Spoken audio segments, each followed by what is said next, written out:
Ia o te fola fa talo fa po isa mo lo mai mo ka le vanga o la fiafi in u minute u te ai daily tula lima e le tau tua fa au fo ia lau Blue TV e mai se fo o le por kalame o le dei fo ia fiafi TAUTAI A'E male mnuia fai volo tato o te ru TAUTAI A'E male fia sao nga le mu fo i le anga le leio tato ma te isi langi i fia fo i le nganga mar fa mo mai se fo le tau au na asata ia e o folo fo fa talo fa ia ba fa au fo ile tutua male au nanga fai pe ia fiafi o vai aso titasi mai lava le so fu se ba ia le so for really ile tau le lima wa lo bu ile no le tau pa ia lo tau ba no me se proclame TAUTAI A'E fai volo tato o tiro ia sa fita i tunga ia mai lava ile tai au le uswai nga luenga tiute fai va fo ia ma fuanga sa to fulava de tangata malana ya tia ile yaso ia ile tadi tongo mau tu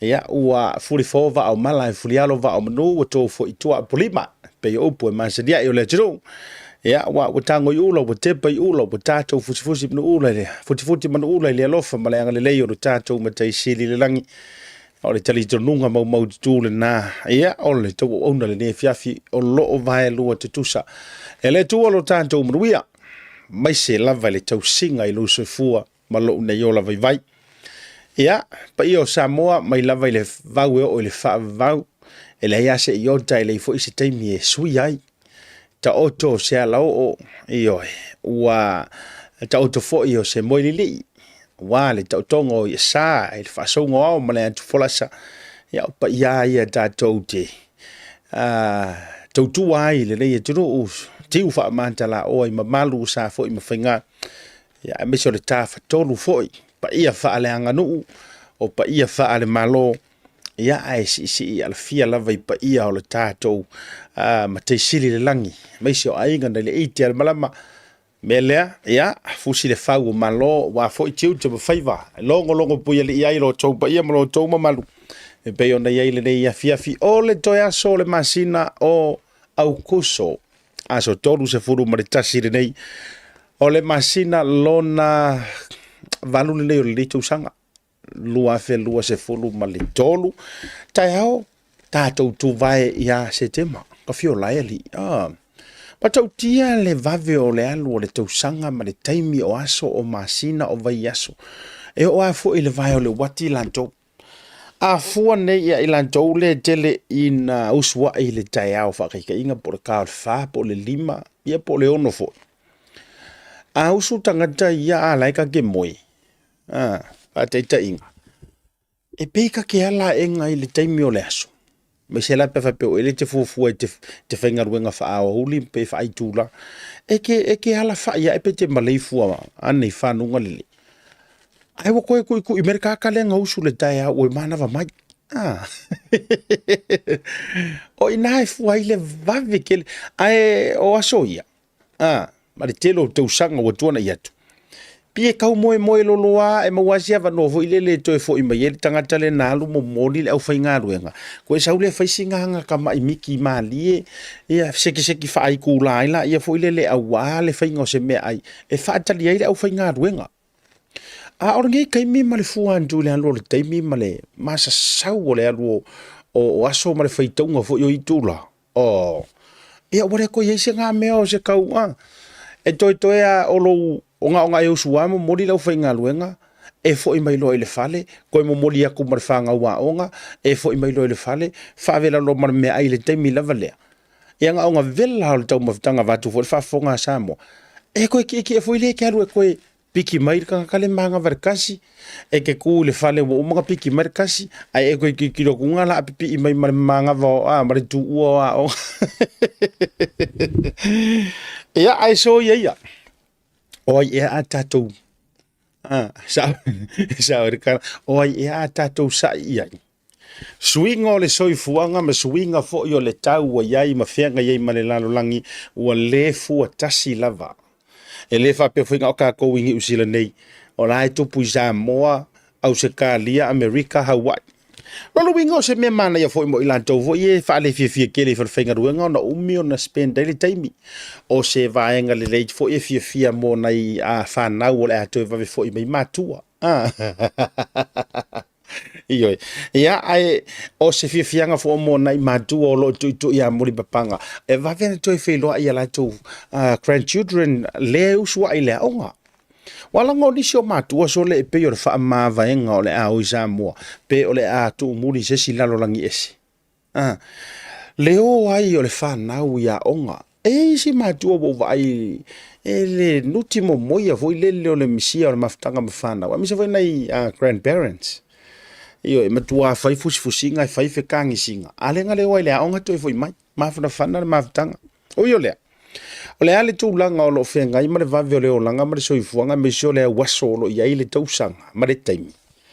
E le subi ai lava le alofa tau muli muli o lo tantou ma taisili le langi me lea. Ia, fata alofa mo folo fatu. Samoa le aturu pele le loto ma le nganga man lo le folau. O mai lau folau ngale ne yaso. Ai o e maua le fia.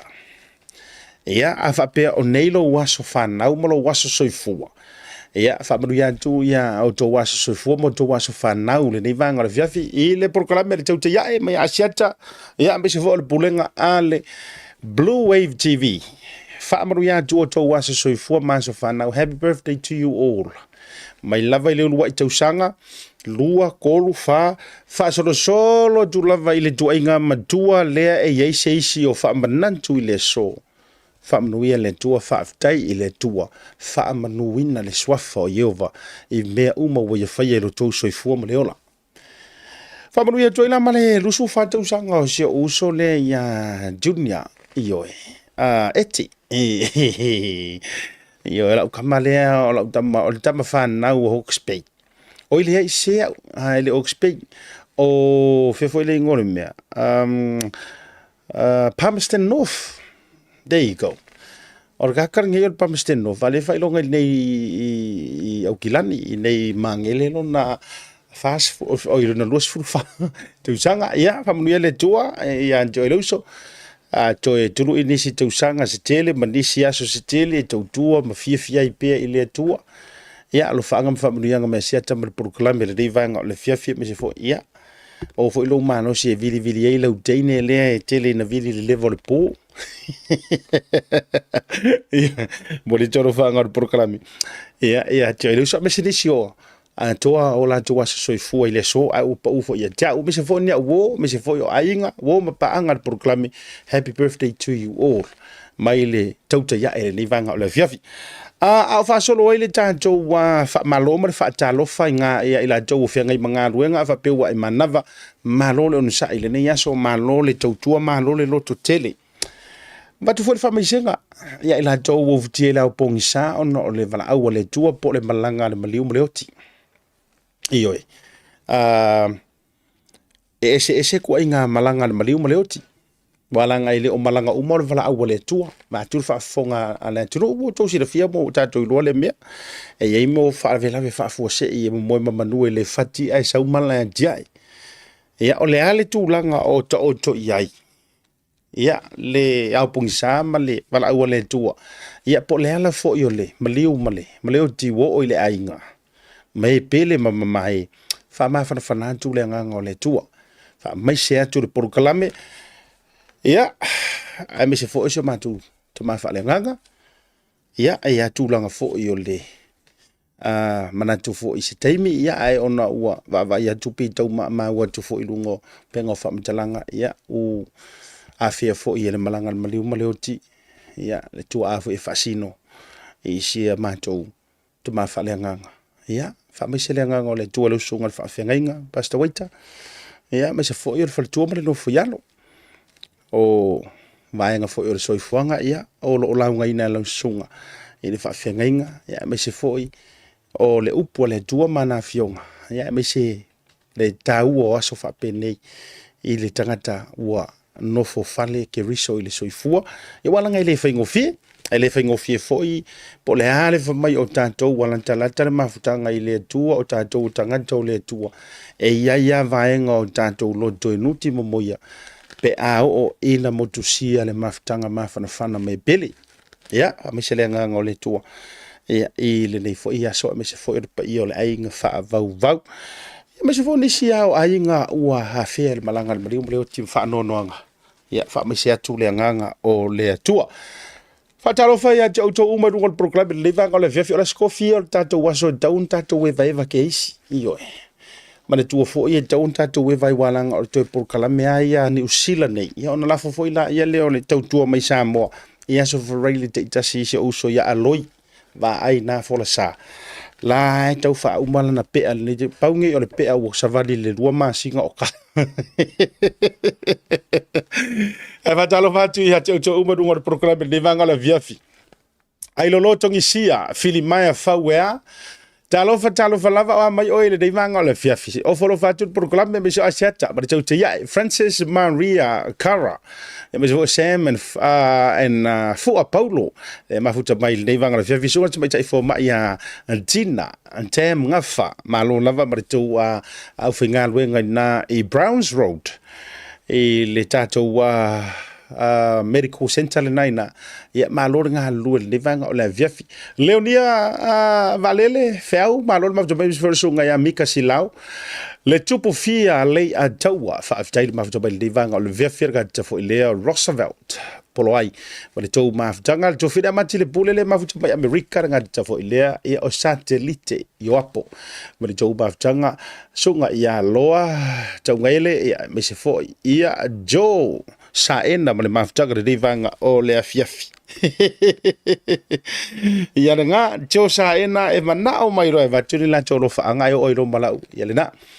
Sunga ya misa mayava Simone Talia le mafuta mai fo le vanga le afiafi fa pe fo sunga ia Graham Cowley fa tail mafuta mai le vanga o le afiafi ia pa ma to manongi ma le tau fo i mafutanga o folo fatu proklame ia o tau so ia ina ngeo po o lo fionga na nai po va fuanga a lor ma futa le vanga o le fiafi tau vile musu ma le tau fo i mafutanga o folo fatu le proklame a se uso le to fa ia le vao to ale ma tapula yu lio o mai o le uso io me se fo ilan tau nei sa tau tua i sa mo i nga luenga le malo e se uso ia le vao wale va tele na tafili sau no fo le nei tanga tai le meo le il faingo kaka fu nga le speed lungo le wala ke la uri le LTA le wadi ia o le lea o lankama le o kanga vai fia tau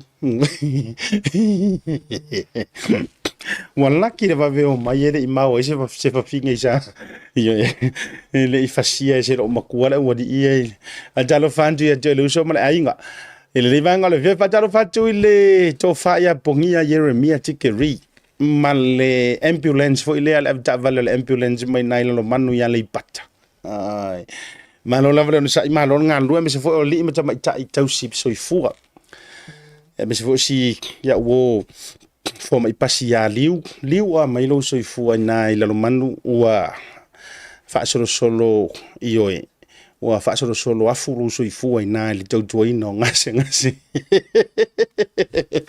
atalo fa ile vionga ya ainga pe jelomilo le mahuta mai por kalame le nei vanga le fiafi io utala no nei vanga mengi o fo mai ya vela utala o tanto ye fantalo o gara ngoingi o masenga se fa mai Samoa wala masania la no ula to walu fa mai vo ke heru ke mai angelin ula to walu asi mai vo ngale mo po ke kausi mai vo wa jelena awar watula ka e se foi la taia va ai le mingoi ma le perform o tamaita ima le itausi soifua vo ina le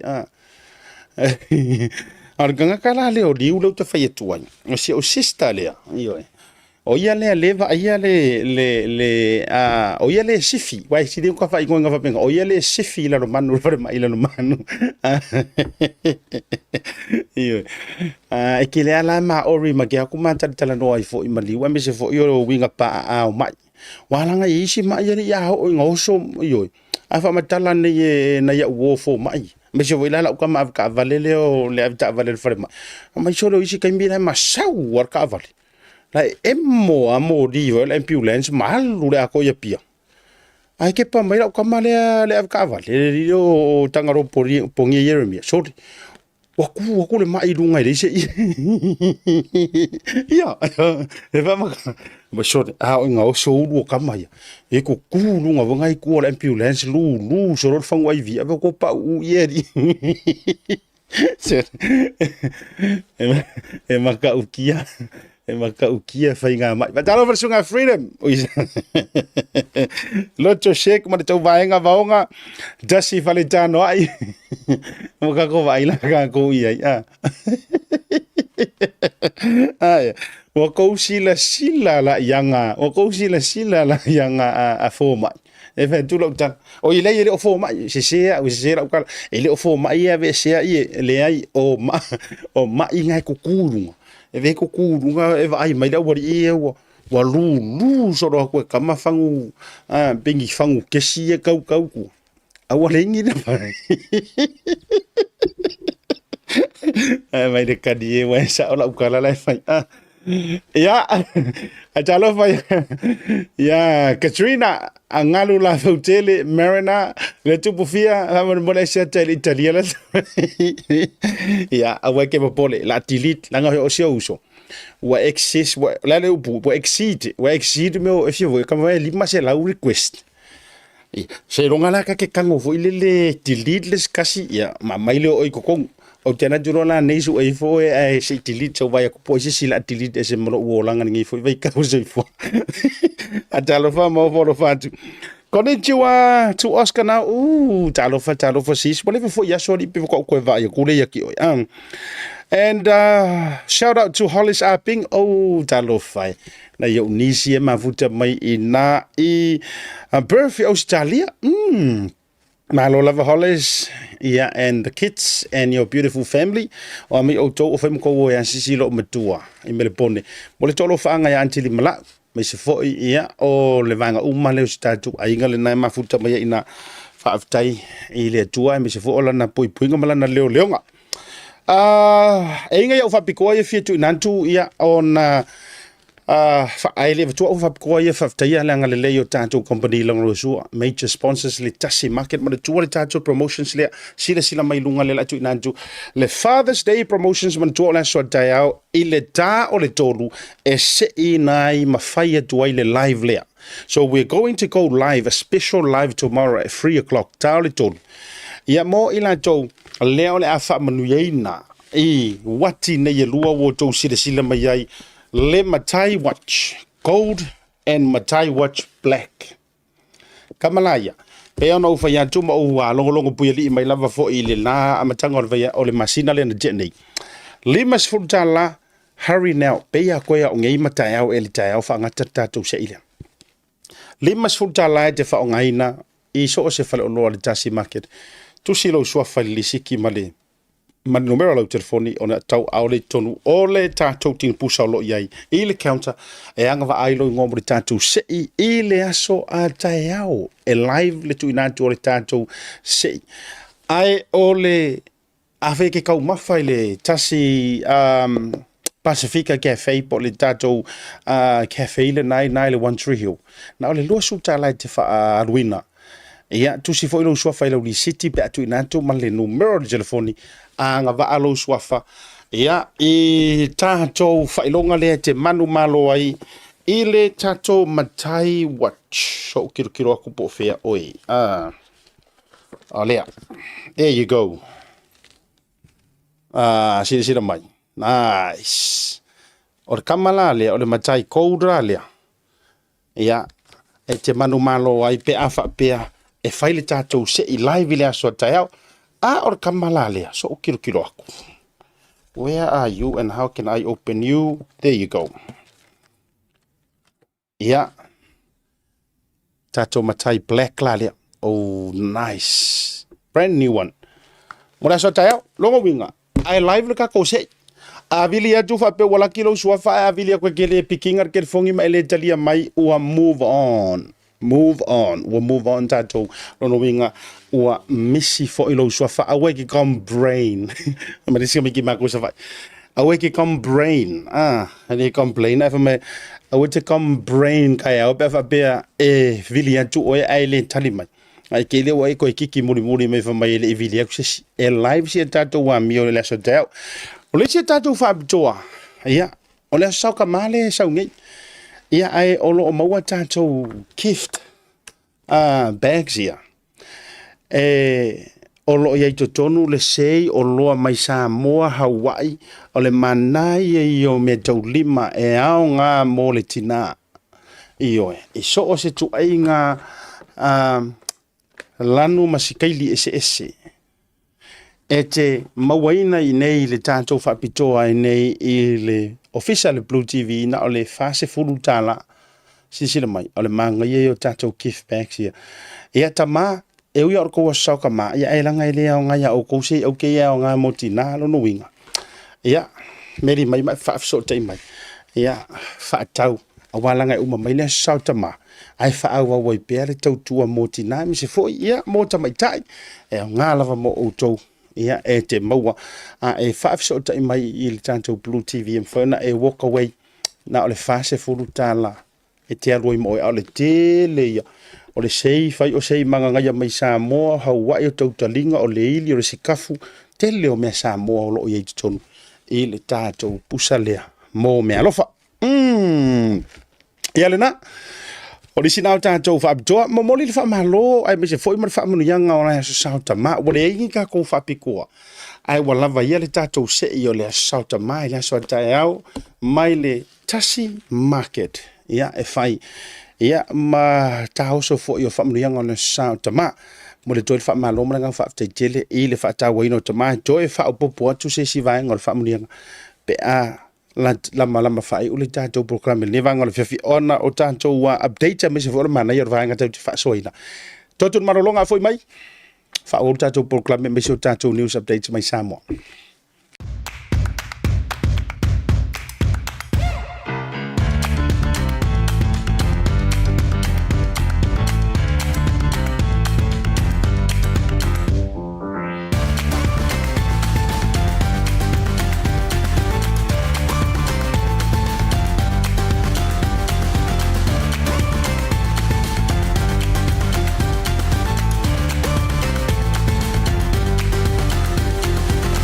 Tasi Market.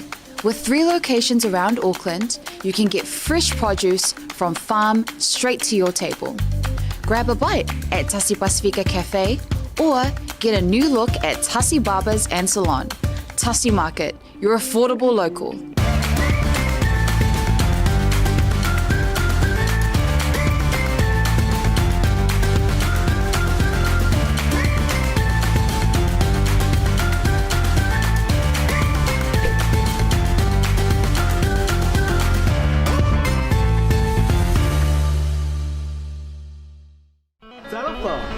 Welcome to Maota Samoa Service Station.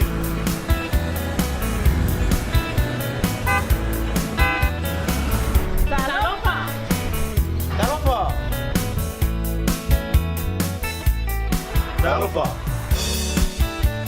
Talofa!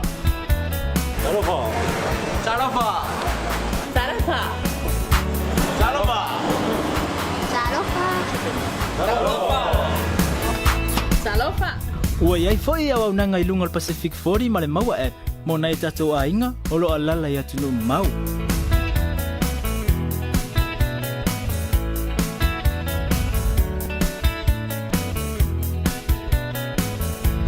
Tonte pia fia e ona pia mo o Samoa. Tātai le fio mai. We will see you again. God bless.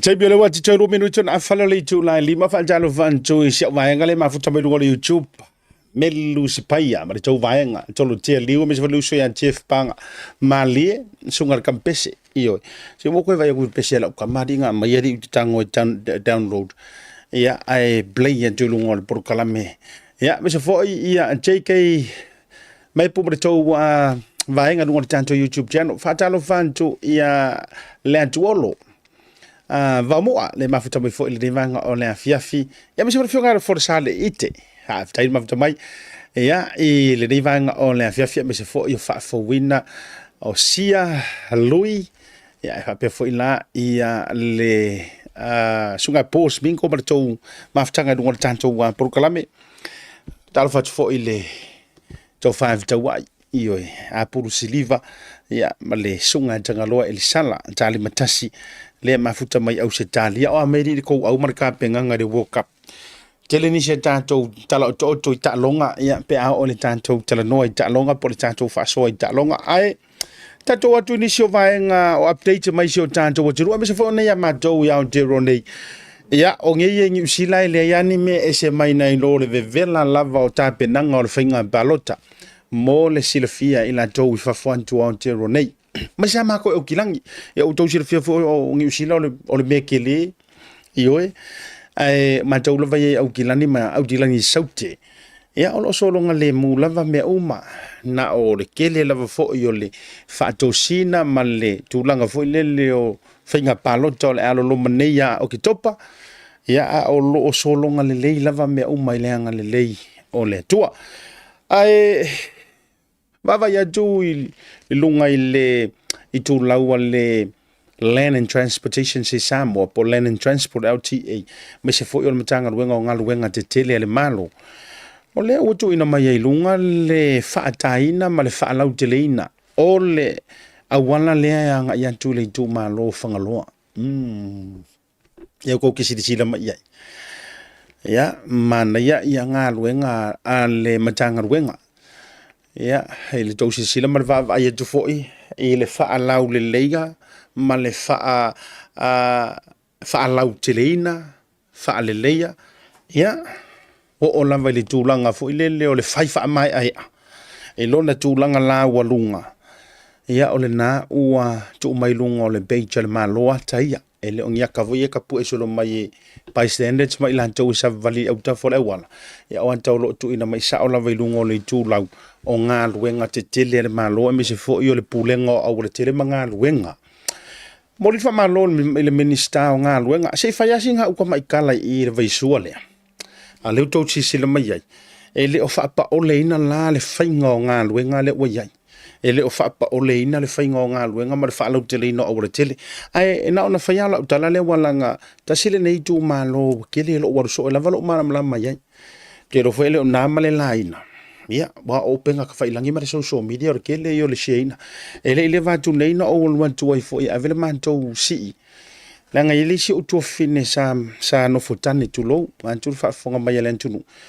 ia male se tasi fo yo tamali imele fio anga ma sina ifanga loa ia ua fa ilangi le folonga so ele foula la u ferwa ia tu i ioe ele foula la u ferwa ia kuma manto wasiasi nga ifanga loa arua tu nga wa ke la kuroi le wala le so mai dunga mafa na e luan tu ai lalo kama kau e tauro i ta elefanga ia umaro ka elefanga o aso la ia o pumoni lava o kiro o whaiako aso yo kara ikiki o aso ia woka makua iyo e jala tulo i lalo i ta elefanga e kama kau loa kusa e muka i ka elefanga ka a ole awala ka fo ile ala tu i ta elefanga o ka ia o tele tau ile o kere whakuase kala e siri atu fo sira fia nisio le whewa fonga mele ufanga loa to tele nisio surima feo i ole tu malo va ofonuti e kasi se omo mase ioi tulo le ngana wa so uma kasi se a isi mai ole awala o se omo o se kae o se pu tulo fa fonga ole lauleanga ia ui una fata al fa ka fo ilea e nga ole ala tasi it's like a one way e te alua kuwa ngi lunga mafa e kuilunga e taule tuli lima kele nga a matalona i fo ilalo e kela ku e kau ka elfanga so se taimia la e sa wai se ka avale i runga pe la ku i lalo wena e sa mai fangaloa nga i le mafa pe kela ku mafa nga i fangaloa e ke su e nga se me fo ile le singa fasi vai pangoa au tafa te solo muli pe ke rua fe kauia e ke so ia ai se fa pasi mai le sta vale now to fo ila utala le me nga ka ile ka sa nga ka ilalo i ta elfanga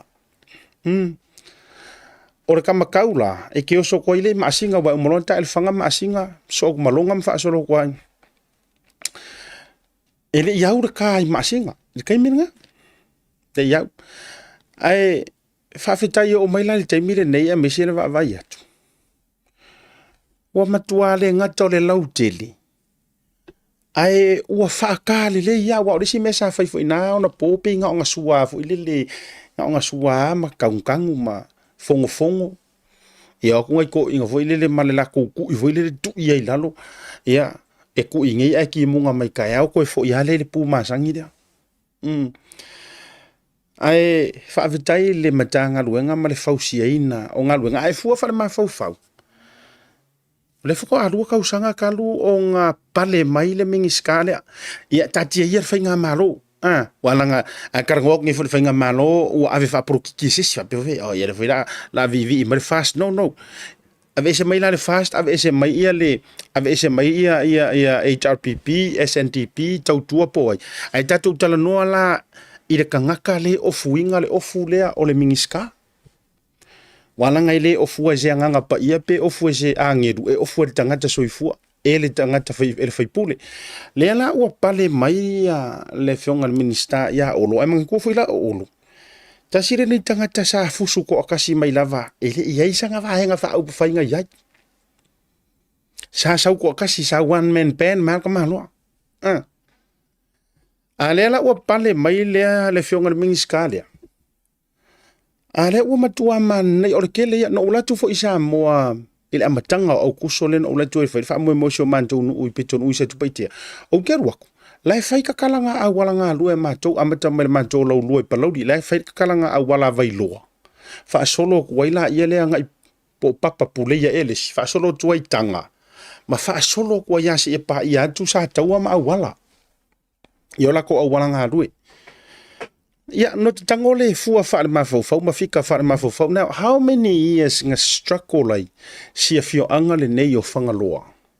Ua fia tau sanga kalu o ngā ona tau mawhai mai le tasi le nei o i tū malo. Ai, elese i kū malo avange ai, pe elese i kū malo whaapipi i le i kū malo lea. Tasi le nei whaamatua o i tū malo, ma vai to tonu o Samoa. E yeilonga kalaanga, ioi. E yeilonga kupuanga, yeilonga whaasingomanga. E yeilonga ngafa tau tupu maona tō whinga, tau ta mali i a Samoa. O le levanga sa mala mai e ngai whaipule ngā o ngā pō. Ia, ngā launga mai lava i tutonu o le pāle mene. Ngā launga. Ai o mai lava. E ngā kai ka ele whangar kā lea. Ta ilo tele yo so toile wala le I fale fa ke opo fale fa po lo monga le disi wala ngo so kede you wiar kamanga ale au te tala no mai au sau mai lunga fia se fulu ko sanga ben over tu tele o tala no tele atu le HRPP ai au te tala no ai le fai pule sai le ku malo le ma le mingi ska sa ku mo yo ngaluenga ia sila foila fato ame ineia na nafi ese mo fako ame ingeia mo uang ngafi e tu to tasi o lea lavanga iai le fato fala inga le mingiska o ngaluenga ya le to fa ya olo a forfeitiva ai o lea lavanga prioritize ilanga porukalame le faiore a wala fangaloa magaya ele I avea ngi whelau koa I ngā whaaporo kiki. I walanga o te le tari tonu au whato a whawan na whila wala lea aisi ma ai whaaka mai loa ma whaasaurunga whapea. Wa le vanga sua walanga I le whausiangi au wala whainga tā whaapengi vai aso po ngi masinga. Wa le vana whai mai manga lue ina ma poro kalami. Ai ele I avea le vāo pāki. Ele I avea le vāo le HRPP ma le fast. Na fai ma pona tia ma toa lia. O le sila le mingiska. Le anga o whanga loa. E la vea fo ionga ngā luenga. E lalo le makanga luenga o ngā luenga. Kausa o ele meka ki whaasua koe. O whanga loa. E uia sa umia tulou. O loki karangoa aku le past tense. Tatia ia le nao langa le oto e la ato e fo I le polling e whai ia le lanto upalu tala I titi. E uia sa tu lai mai I lano le wha malu a le tuangai le sa manu malo mai le ngofo whangaloa.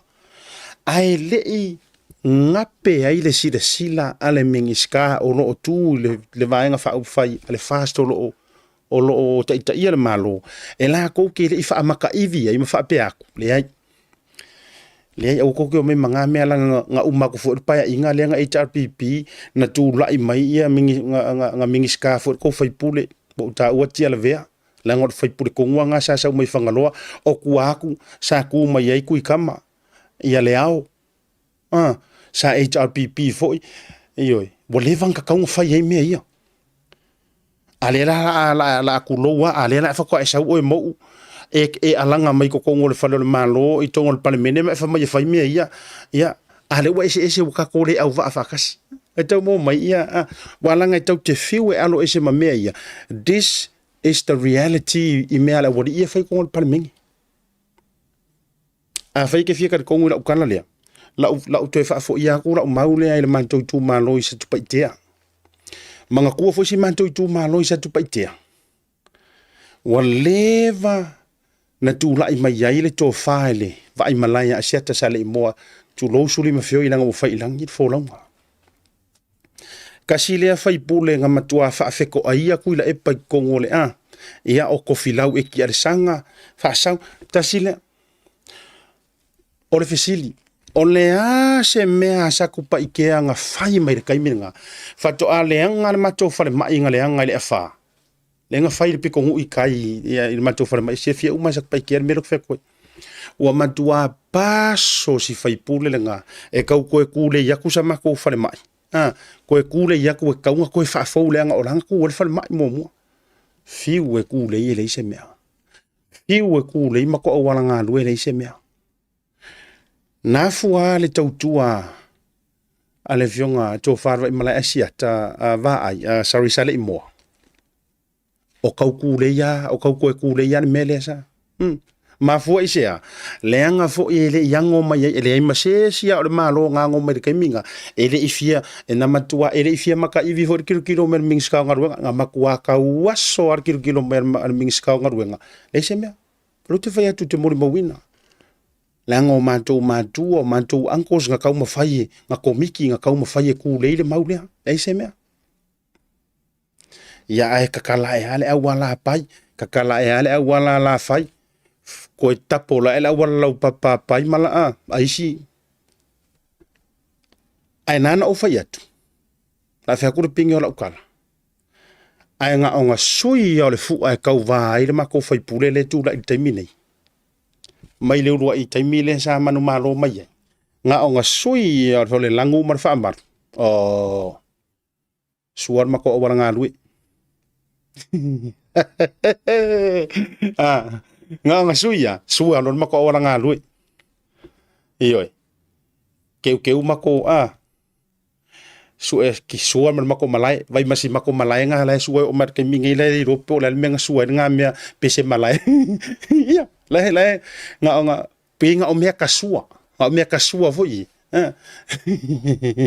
ia walanti le matu mar farma ai vai ka ko ia na ona e lanua ile lanu e tasi amanga ia mai romo le lana nga le nga fa kula o ia fasoa o kele fa ko se kalari o tele fa tua se tala e fai mai lungo mau lela o tatou fo ia tu nei e tatou te pati toro pulo wa levan ka kaunga fai le awala le fangaloa mo levan kaung fai wai mua fangaloa o ka Samoa lua o fangaloa e la vea i lalo makanga ruenga o ngā ruenga leanga o ngā ruenga te tele mo Samoa mo le tunu la vea maya e le fa mai ngā ruenga ke kele mo fast ele fa pe mai fo ngaruenga ke kele mo le HRPP ele fa pe mai fo ngaruenga ke kele pe e sau no mai le yoe au se ile le ai o mang malo le yoe o fairo le ngaruenga le ai ele man na ia le mele le de woka o ko mai fa tai to lo pu lo le fionga minister fa tai ya mo me ko ngwale ka o fai pule alanga le o kele ioi alanga leo kele awana i muta le taulongolongo le anga e tupu le whaantua tua i le taulongolongo o le kala vea kuspa ia O rou kui aku. E ka kala mai ai. Awangi I kasi ror kui uma. Kwa whakinga karinga ole. O mingiska. Waka kaunga whai mea ia. Te roa tua antu o le whaasoa lea kau kere I mea se mara news update lea. O tua atu la o le lelei o ngaruenga lea. Oka ngi soifua ia o le a whaasao inga. Koe whailau kala siata. Oka ngi soifua ia o le a whaasao inga mai. Ua fia ngi soifua mau. Kalu maile o ngā whaale kongu au wala si tu maro whangaloa. Ya. Le pasi muri a lea si o mantou nu I lauri I pasi a. Umai mara soifua o se tasi o ave pasi longa. Iyo. Ai mau wai. Iyo, mau wai leola. Fia ni ta vale la vevea, ua fia ni soifua ua mau wai. Ai le kai e whaapasi lava. Whaavitai le fionga na minista. E le kausisi ia. Ai mafua ngā mori whaafikai. Langa la ua whaere ngā ruenga sa la kue whai. O ngā ruenga ia. Sa to tofi ai ma fili ai o tou e le atu nuu fantasi ma le atua. E whai. Lea ngola kouka uki ngonga lea. We are there to serve our country. E le whaapea lai 5 mili ngā ka avalea. Aka ngaka ia ngofo isi use ngā maukai kua ngai mako re au le lei mana maanga ia. Ala e fiu ia mako whangaloa makuai ia le paka ma le alu fea susui pa ure le o I le ango awala. Kau whaparing. Tolo pulo le fionga minister. Ia ai whaavitai fo I le fionga le whaipule. Ioi. O le moe mana tunantu awale tulanga la walunga ma le o le. Tato malolonga. A foi mai. Kako se fesinga ko kala le waki. O le mali e o le waki a kako le pia. Pea mai tato fasalong fa business nei.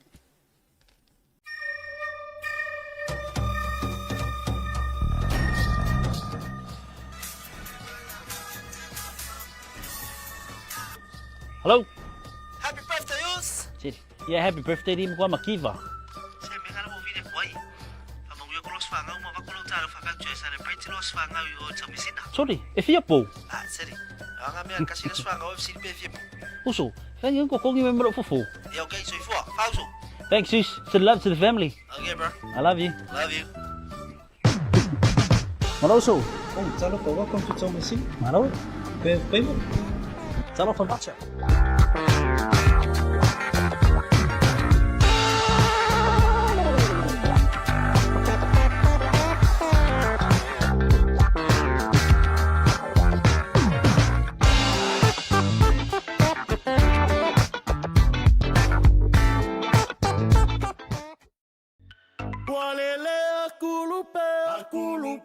Whakalofa lai atu ke Mutuluosi, ko hingoa aku ko Chantal Vailanu. Come on down to our Niue Wellbeing Open Day, Saturday the 2nd of September, Urahu Town Hall, from 9:30 a.m. to 12:30 p.m. So what's actually happening here is a celebration of our Niue Wellbeing. We are having a lot of Niuean food today, handcrafts and live entertainment. Pacifica Family Health Group is here also to support our Niue Wellbeing Day as well. So what we will be providing is our health checks, a high blood pressure check, our sugar levels, and also our weights, and also we're doing vaccinations as well. It's not only COVID, we have our measles. If your kids are not up to date with all their measles, we are providing that services here in Urahu as well. If you have any further questions, please call our 0800 number on 0800 332203. Hope to see you there. Manako ke tutuli, kai uka ke fifili, na kai fiafano. Oh wow. Go guy make fia eh. Just give me a second eh. Hello? Auntie. Ja, so we at. Ja. Oh, Mayuko. Me vai. Sorry, Uso. Kang ai sen me sa ku kang ai pa for ma lunch para okay. Nga me kinya o fanga. Baby, what do you want? The barbecue one? Barbecue. Okay. Che from more sorry. Yeah, okay. I don't have a channel. Thanks. Love you to the family. Love you. Okay. Hello, Vaku. Yeah, fancy. Barbecue? Yes. We have the barbecue, please.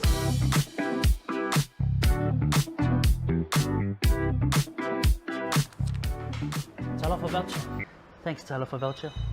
Do you know how much I love you? No. No.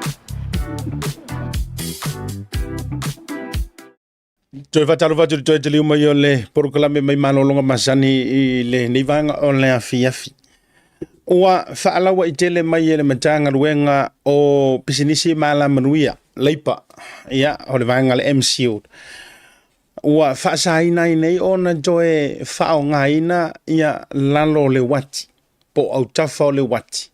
E le taulanga ia pia, mo le pueina, ia po o le whaongaina, lau tele tangata o le atunu ue au noa mase pepa whaatanga mai le matanga ruenga. O kau mawhai afiso ta I antu I Samoa I le poresili o le MCO, le fionga plotu. I sona finangalo, ia, me se foi le fionga le minister. Ia, ua mafuai le whai unga, ua tapuai. Ona toe whao ngaina, me se la fo ila tūlanga I o unanga pe mantu iei, puenga haka whakuskala, ele to mawhaina whai mai eini, whaasara launga, ele koe mawhaina toe sona solia, ele tangata lau tele. Ia le vaenga, ia, o ke leilo so finga ngalo. Tātou Samoa, o te leilo so finga ngalo, walanga e le o mea uma, tātou tala no fua whape o ngi mea fua mingi whainga malo, mara tua fua. O le mafua anga oisi a whai unga, that's specifically it comes down to the CEO, whaururunga o le pūlenga, ma mea uma whapena. Now, o le vaenga la lea. O le vaenga o le sau mai le matanga ruenga o pisinisi mala manuia. O tau fisiringi ia po le halo mafua anga tatau. Ai, o le vaenga lea na ta whaitau atua I se whaatatara noanga ma le sui whaururunga o le matanga ruenga lea. Ma whapea mai. O le tau mawhaila vaina ia puipuia le saunga le mu o lea foi matanga. Ia o ke le lopo le ani saunga le mu puipuia mai ke mi I lo watu po elo no winga. E le tau mawhaina tau toi o antu so na tutu ila lo matoi po eni o tau wanta. Ia e le mawhai foi pe la o watu I Samoa whatita inga ta te fiaru e wha background mai le waki. Ai fai mai ni ata update fo nai matulanga fa pena ia ua fa sainga fo e mo mia le pepa fatanga ai o le fisili o lo ma fo fo nganga o fisili lo ma fo fo walanga e isi fai unga li mai si me ke va vai kunga e ku ki ape ka offside lo ma e ia ole ala so fina ngalo lo tele e mi se tanto nei le mamalo lo tele le tulu e a fu matangi so vai vainga e ala yo no fa no a u fa unga lea o fa ngongwanga ono lele tu e fe o lolo pe anga fa pe mai sa ule tapu sanga e laku e pipi ikele iai pe kusikusi pe ma le pala ma tu lang fa pena ale wo o ile pu e yo singo waka iluma fa mai singa u tala iluma mai ole o le waki u fa saina se ivanga na wa mai se pe fa tanga ai mana tua fo ipe afa pesa ola utala ri to fia tu wala nga ile mafu angole wanti le malona tala anga ai e tu antu ona tala anga manei me uma so se atu no ulava e ya ola to fale mata anga ma ya fo ola to what do you call those historical sites for landmarks fo ilili e rongo fia ya le atu no ma le atu no o lo winga la ina fa tula utala o New Zealand o Sky Tower e ho ka kapu e mai ka Sky Tower ya se vanga fo isi historical sites vo ngai e o sainga e le wall of China o isala elu o America e ile la ko Statue of Liberty fo ngale e allow vo ilele ina ia tele ai le exposure o lea kungu malea kungu wa velanta to nga sawa fa ilo o le tawa ke le vo ilele lo ngofia o Paris po London e sauro fo ile ka le Statue of Liberty e lo ngofia fo ia o pai mala fai fatwa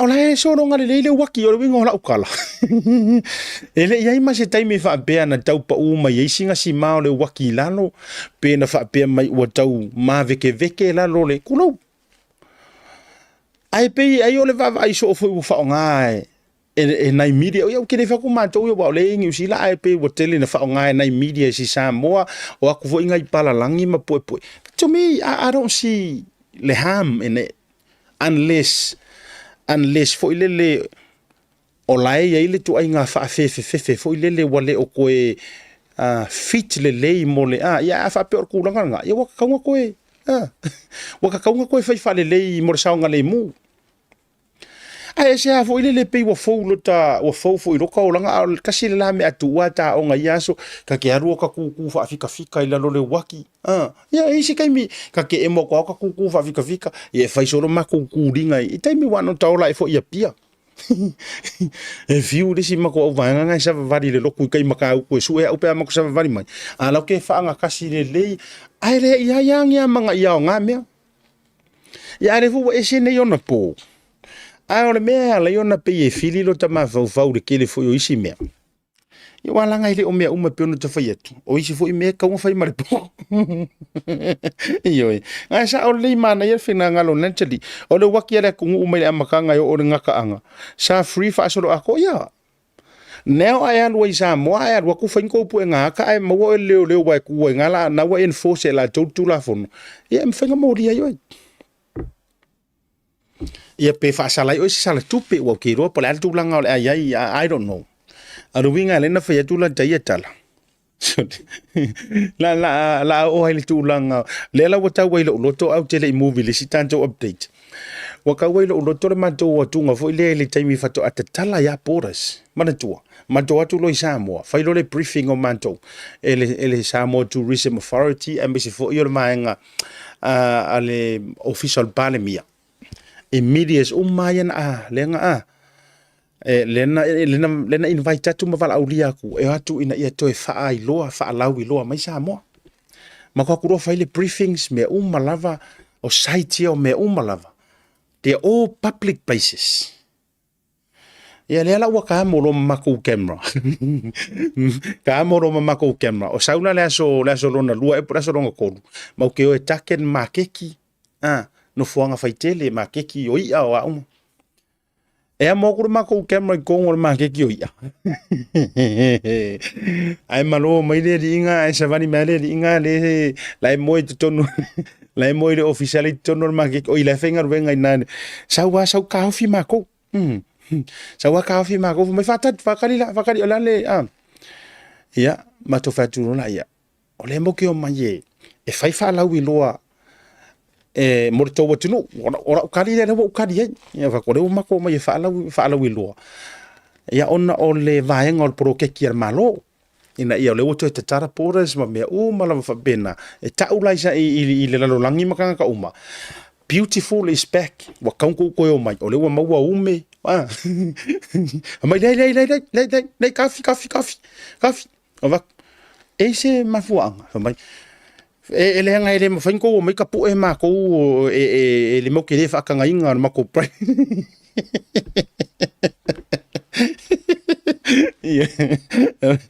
me ele fain ma ko ele fain nga mo mier ko fa ka nga me malava ya o fa turore ile usole fain nga era ko ila pule fa kwa le o so ma le ile fa sa mai pe o yer pule fa ku e ma faina e sa no antu le pule le nga na mato wo mai o la lo fa to nunga e te tau na mato wo mai e fa la wiloa ya Samoa o le wa ya o kusor masinga e ka sanga ngengi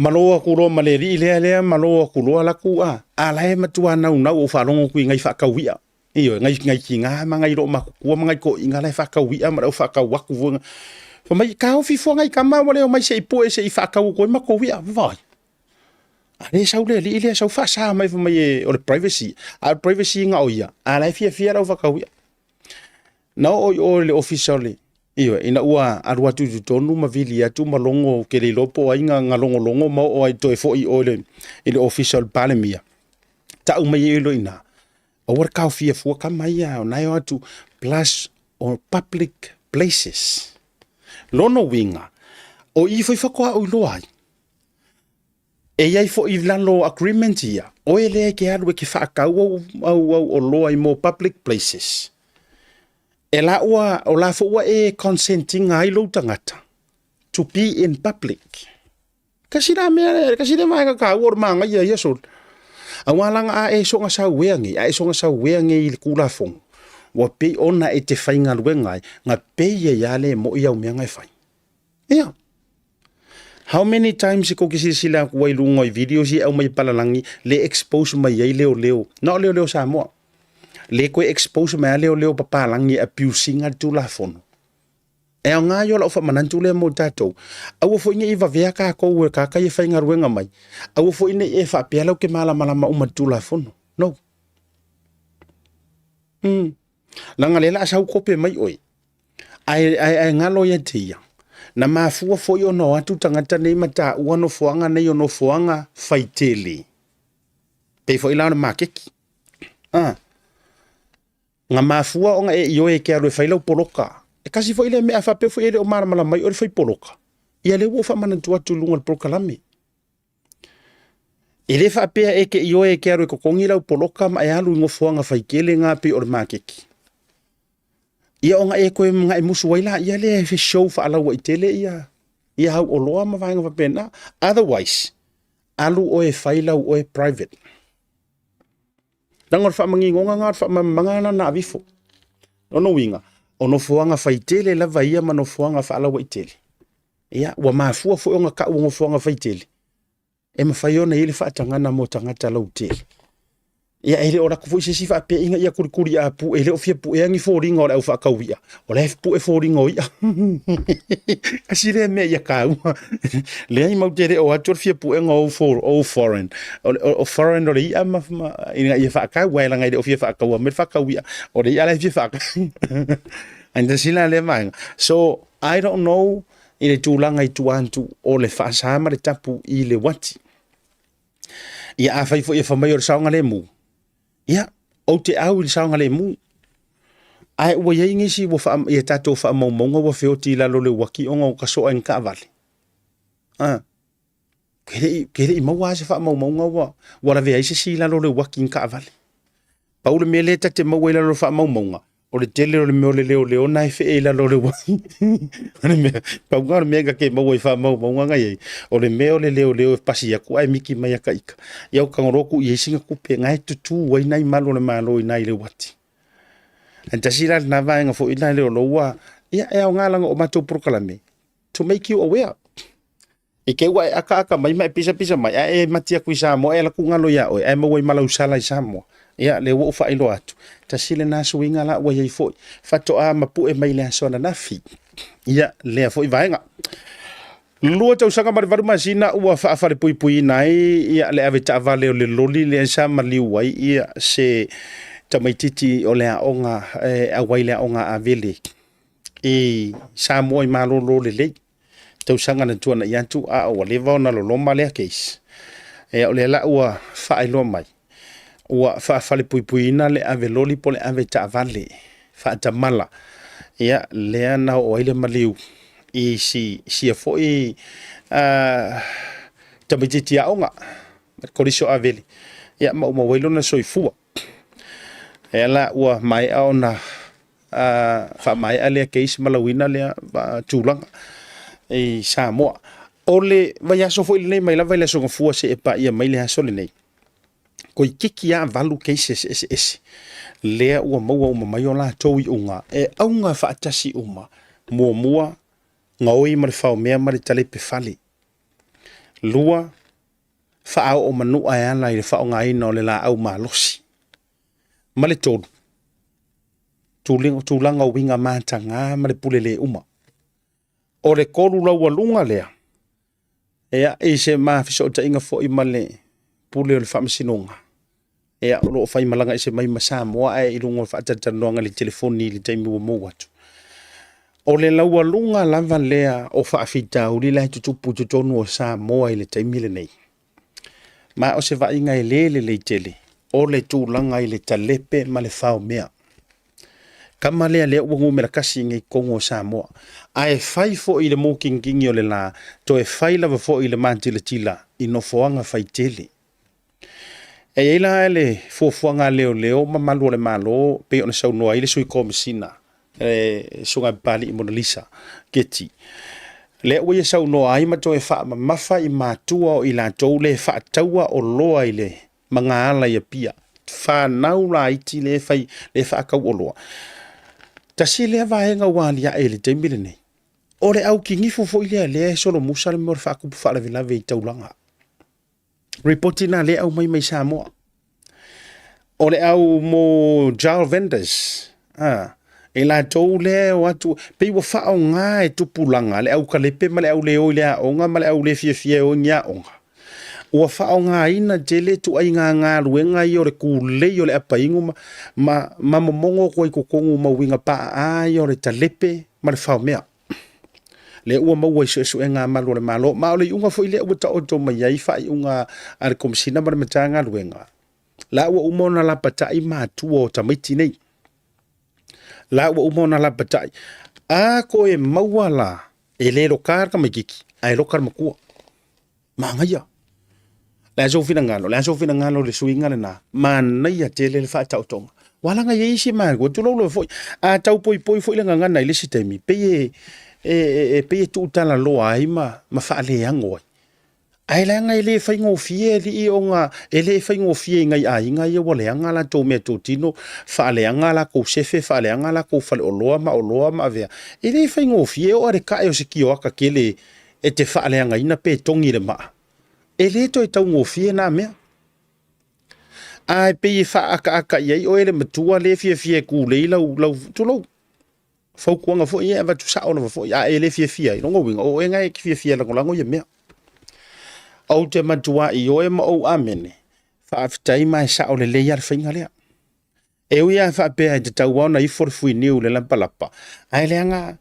a o fia akala u ye ko fanga wiki kala u fal pui o ingi o fia la akala u ye ka mai ki o paula le mea la u ka ave ka maku o la so fina ngalo me sita to i rungol prokalan e te i oe le vaenga le wala ngai le ya se maku ai le o sira fia me le ku le virikaringa i makule ia fkusi ia e fana fa taila ile to fa wa ele matanga ruenga me se fo le minister ta tawa ona afia tu mamatua e me se la under age wala nga le specifically ya i fana ulaiti but tu ta si le fa fika u le fo i ngafa mangi usila le kaiminengi le fo i tu malo si mai le nationals i tasi o la tu anava pe fa pe la tu te to pale me fainga malo palo tam fa pe mai ole a makua i ko hard i ka maiki ngai le au kalepe ramrage le ko ke vai mai video i share ko walu ka vale afi ko ngol mol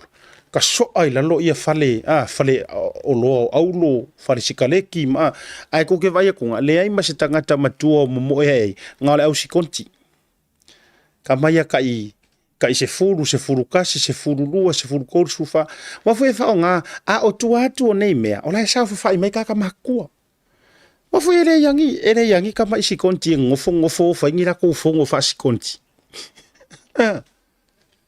ele ya ni fa na bueno no fa ngira ko fonkanga fa si konti ila lo se udu ma por kala me ia e ai e ai ka ngaka ma kukua lai kukua i kua ai ama nei telefo ile fainga le a Samoa ko sor makua ko sor ka mamar kinga wa kero e ka nga ke ifua maka nga mala tu te mile vili mai leo se sa unga vai po sio walo le ngala kurore ka nga ke pe wo sole fio lai leki wa fiwe ala e kumura ko pa ur me or sikareki nga ta tau le mono me ona fa yeli tu lafu o le isi vaenga ina ua tau fiso ta ia tu Samoa nisho nai o le tulanga laua lunga fo ile ia ile au fa kau apa ingu mai la tau lava le tu le ia o le fautuanga le lava fo ia vatu mo auto mua au ko manga o e kaulia tou oloa ava kula fo kuanga le langa wo vai tino wo vai king o le leia auto i Samoa mua lava au tou mana nao e whaatau manga lelei manga lofangisi ya auto matau lia tou o loa matau mafa. Mua. Fai fa leila wa miu. Fai fa leila wa miu. Ioi. O ai fo ye fia fa ka wali ingi au. O ye fia fa ka wangi au apa ingu pe afai o lo le mafau ia. O ai fia fa taua sau o loa ma sau fangu vai po le alamba le o lo e fa taua a o lo kau karai kiki. Fia kamakua. Ia. Le wo fa so antu. E yele tangata fo ile e ki ngare le fia ingu. Ia so tala no mantu lava. Langa e vatu mama, vatu manino le mata upule. Mua. Ua fai keke nga kare kai mire ngei le pepesi o le siyama ma faa mai pepesi. Tūlanga o le vai. Mesea vai. Vai matau mafa. Ua fai nga kare soifua malolo inga ringi kaimi. Ai mese lava. E fai nga ta ona faa tua ina. Vai e ko ke fai ai vai langu ma vai inu. Se fai tura fau tuanga nei o le tua lalo. E fai nga kaya nga mako ukari kunguinga. Iyo, me se fo ilan tau e o mai i fafo kulisi ma tangata uma fapenga. Ai o a fo i Samoa, ai leo se fia palalangi de ai. Langa wa ese so i fuanga a fai ua pepesi fa mai wa ye ko viki ngai vai kau. Sa le ngi ko viki nga kau sang. I nga fukia wa kia. So o le fau tuanga mua. A fa pe o le ke sa we ke fa kau mai au mea ia ma a. A fa ya turi tangata ia te o le ai fa fetai. Awe ke koe palau vale kanka. E tele i lantou ua meli mai. Ma lantou faali mai lo lantou le fia. Ma na au te faasoa atu ai le vaenga lea. Era lau faasoa kuai. Ioi. A fai aku se si ia ke oe. Le ai faafetai. Ma die le ai. Le foko usau ai mesi. O le ki sisira mai. Fako a oso mai fafose ka ngaka sai kukongo se supermarket. Ola e tele le fangu vai tele le vai ingu ke. A le te oso tu mau vai ki polo, mau vai langu me umafapena. A fai atu la ai fa pe mai le tangata. Le ai fa aftai tele la. O le fo i fangu wingu yang au mai. So le, awe ke palau vale yai ma awe ke fia kama makua. Ei si tina na fai mai antia. Wa makua i le fia alu ma le fia. Me se na hoi mai fafo masian tamateine. Le lau fasoa. Ai umang fai aku ele ai ele fia mga o. Ile vai fai mai ile apa ingu fai aku ele ai. Fai aku ele ai. So olo mat palau vale. Ai fa palangi. O kako vai kako. Ai fa palangi al palau vale. O tato vai lanta tau iai. A leo so lau oe mengi le au mai lau ngang. Ai ngalo ia oe. O ka ngaka ia ngai fai. O ka kai haku ia kungu i fafo. O le ngangangar ngā le kau kakala ia so fai so le toa tele ma whanau. Ai kongi a kuai maa o kulau palau vale. Pa kongu wala. Ele a tonu ele ma mawhai a oe walanga o ngai au mai au mea ngā ma e whakaikai mai ai palau vale le palangi. Ai faisi o ngā o ngai li tangata lea. O mana tuai la, vatura o fautua ngane nei ma whaavanoa le taimi o le polokalamele nei. O lea o fautua tuai mua. Au ai ke hami o le pulea pe a le taulia au apainu. O tau fo i e whaali winga mātanga i tūrisi. Ka kia ia le au Samoa walanga ke le ngau e le whasaua fo e aisiro makua skai le au laikia. Eyo, walanga ngā o whakua whairua, ka lo lo makua i le ako pe a. A o tau ia a matau na whaia tau winga mātanga ia i tūrisi. Aua. Whamona mole aua. Le vange ia ngā sea soro mai le toa tele. Le a kaurisia di inga lea e. Le ngofu whaifuara sa inga ia. Matanga. Ia kia uia, ka kia ia. Ia nisi tu mau ngangu ngā whairi sa inga me uma maturanga whapena. Ai o le winga mua no le fia ai. Ka rofa po ai fia whakaua ngā me ke kule ia. O le me o kiroi, walanga e umaru sa inga lai ke le angkupi. O mau e se umakanga ngai wharepasi makakanga i runga pasi wo malako whakau ke kili. Ai e koe fo iei mau mea ngai le mase me kaudia. Ia karo sia fo i oe anga, ai le anga. O le ki whainga ruenga mo sisi kaka. Whaila o le kaudia koe kau vale a kuai ma o loa le nātangata. Ia, ua vaila ka kou iei. Ai kasia le aunga, e tasi ale au ngai afuaina e alu e wha mau wa mafuai fo inga ele fiaru se a onga wa mafuai fo inga ele fiaru e whaise manga wa mafuai inga ele fia ngofo e whaise fi auru fale alu e wha tau le lei ia maua tupe e ile skanga kai ki ngā unga le fia ingu le fia ai ava ai pea yo winga tau sa fia e kango a wha akau e wha ile skanga kai ke iau wha mai vai Bakulu suka lalia. Ayalu mau apa ini? Ma foi langa o winga tau sa afia. Ya le wofu songa ko wi le fa ka ku le jolo makiki ku le meu. O vaingo me fa pena. Lona lua le o la fa tuanga le vai sua le. Sa le va ku la ukala le. So le se ka ka ele ya ri ma se fa le o ko la valava. Ioi. Fa mole se I faile leia tou lava ma fa tau wai. O la ku I Samoa, ka ula uka vale market. Fa ko ala live. Ai so me fa ka purka ili. O te fa tu la ben so li. Ki ro la uka la mo ia nga fa ka sa purka ili.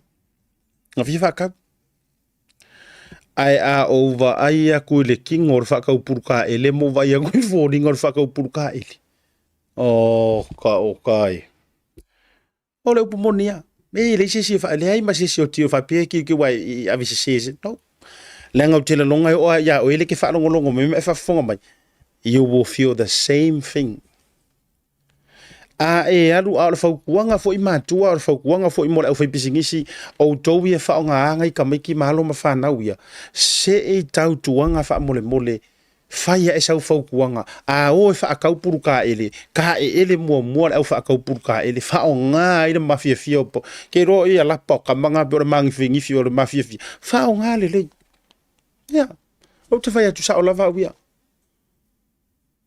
ioi e sauda ka mikiki nga sa o mer purka ele kia o ka fiolai fai o le isu pela ko kuro fa fonga la tu ai e ke va ai ku ana to fai ina pere kama an ko fai la ukala fai le la utala alu le e makua e fa malu le fai le mai ngio o fu sa maku le mai me o le pala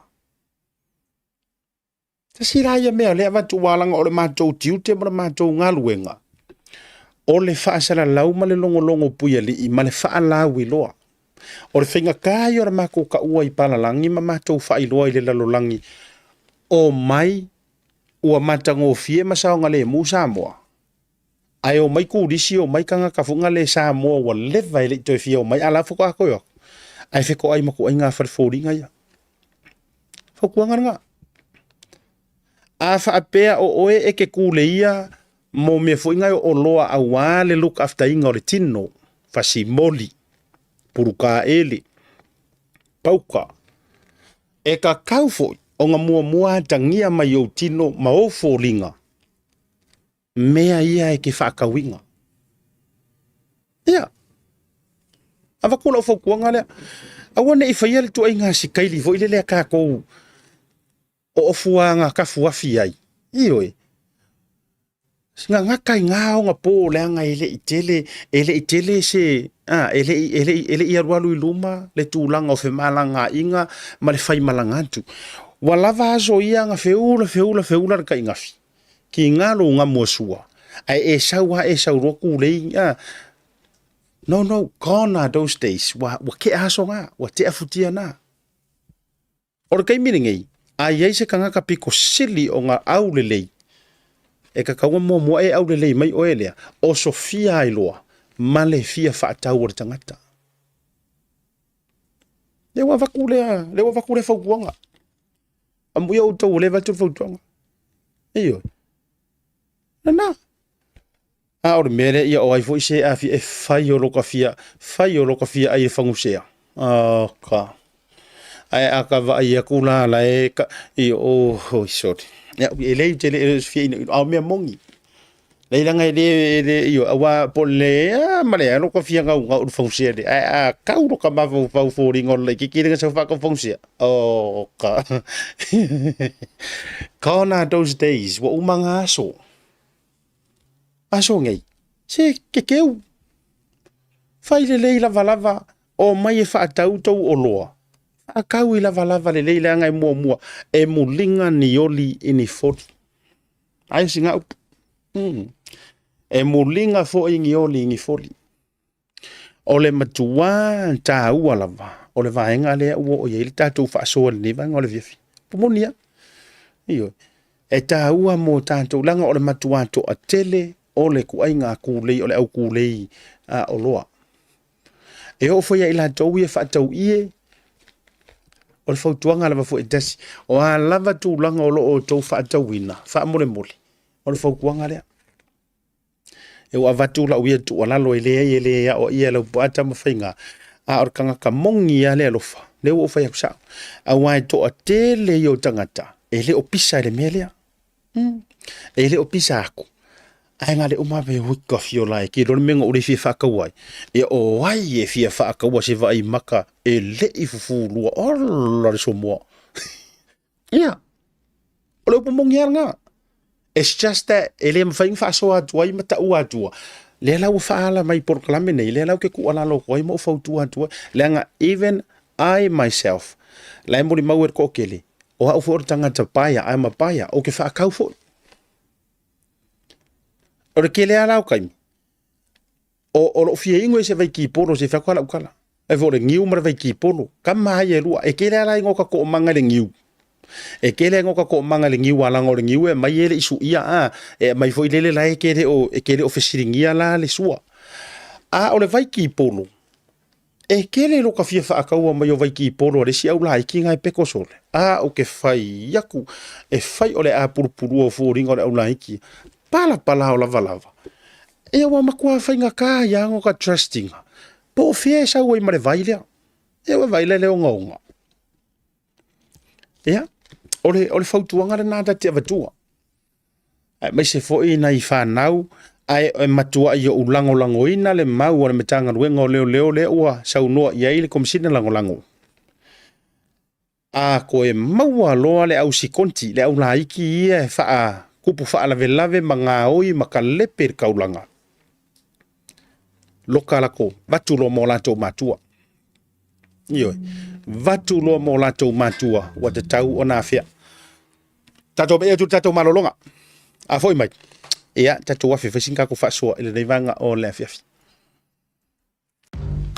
The Color Shop in Matavele can brighten up every aspect of your life, from interior to exterior. You can change the look of any project you have, from auto to home, around the yard, and everywhere else. Bring color to life with our selection of the best paint. Come check us out, because we're more than just paint. We got bush knives and a whole lot more. We're the folks that will help you kick that drab right out. So come into the Color Shop in Matavele. Call us on 25577 or 21527. Drop an email to cs.creston@gmail.com. Pakalofa lai atu ke mutolosi, ko hingo aku ko Chantal Vailanu. Come on down to our Niue Wellbeing Open Day, Saturday the 2nd of September, Urahu Town Hall, from 9:30 a.m. to 12:30 p.m. So what's actually happening here is a celebration of our Niue Wellbeing. We are having a lot of Niuean food today, handcrafts and live entertainment. Pacifica Family Health Group is here also to support our Niue Wellbeing Day as well. So what we will be providing is our health checks, a high blood pressure check, our sugar levels, and also our weights, and also we're doing vaccinations as well. It's not only COVID, we have our measles. If your kids are not up to date with all their measles, we are providing that services here in Urahu as well. If you have any further questions, please call our 0800 number on 0800 332203. Hope to see you there. Manako ke tutuli, kai uka ke fifili, na kaifia fano. Tebro wajile ua joy fitu minute ile afa o leono ile taimia manjo ya ontero dei po ni usila dei. Ia ile joy tali mai proklame mai malo lo masani fa talo fa tu ni so ila tolo o fanga do proklame be se foi ia le Fale halani me se foi o le sunga I le toi na ia Edmund le mafta mai foi ni vanga le fiafi ya sunga ya Malaysia ili au muam le tau foi maftanga ma lo le fa to sapi vanga ya le ga te le o nisi le to tele me le lava lo ya o lo o mafai on mafuta le program o le tato wa o nisi na vaenga ma tato tala o lo o tupu mai sa tupu tono le tato butuno ya tasi fo yo tina wa fa fa puipuina mo le se fulu masina ona o le fa ngaina o le la au malosi ya le na afiai ya se tasi o li se lanto fe se inga ya ba fa le ainga fa tua oi ya o le wa tatala itua mo le fa tali ai po o la u polo le tua ai fa tali ai ya le toi tula ia mai le wino le unga o le sunga foi le Edward Fanueli le sa tua ia le maliwa yos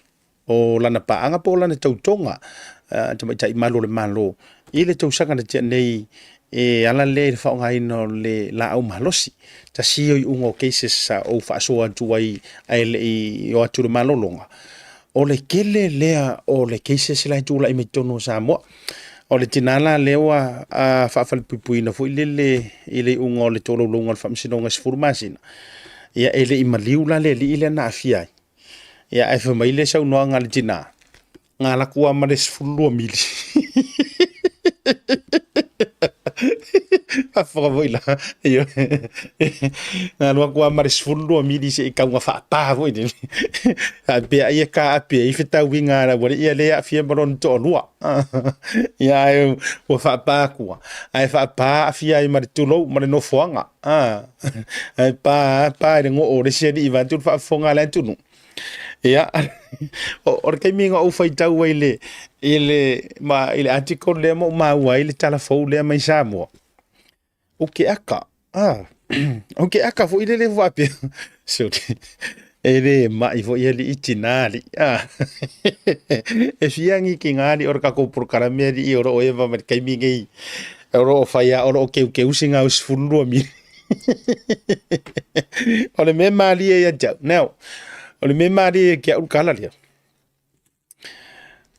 ele sau marka ma wala ga ata tu tala no nei me o fa la vela me me tu pu fa pe e ke le inga le li fa ile ele tu pa fo ile o tama o ma ko o kama so ale o so marka ma lia ai sau foi la ele o se purukasi iyo ele o se purukasi va tu fa fonga le tunu ele o se kama la kiki ho ile ai o se sa o se furu mi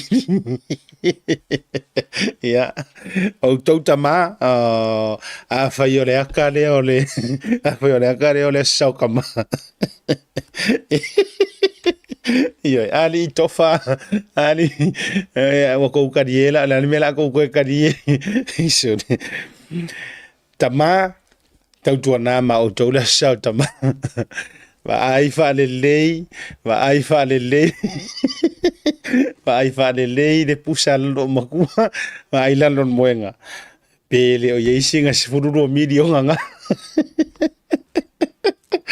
ole manga yor kadi e visilia dule visilia kula fionga fa msingo ya sei vai sa kala ana me wa fanga ya li ile ngofuanga o le ali ili yo sa de kala le ingo war wa kwa fo ile fa pa yo me na taulo o ma fo fa sinka ko aka ngi angu sanga ona serious mayo manta manunumi melo mo mai le ingo ora kwa fo ile fa pa se fa ka se kauranga pe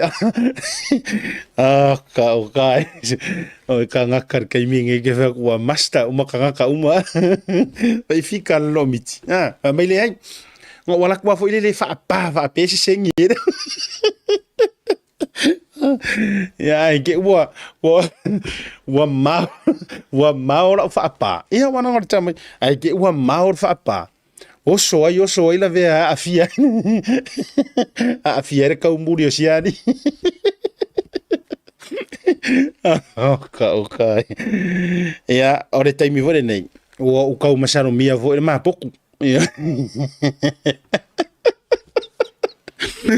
iyo oele tamale ki akamai mea ngai aka pole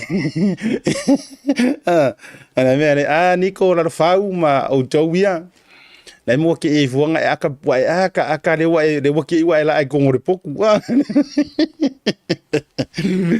ya ola wanu lastina se furu masinga le wa ave se furu masinga le wa ave foi le e arue ko ma fau le ye po se fa ka apenga sa or fa ka apenga ya wana ngor kali nga mai ngo sawa mai o tere ifanga la usunga tu lo fa fonga tu mai le ele o se me ngo sawa e msao ngo sawa fo ile ya wana a ko va ile mo se furu ro mi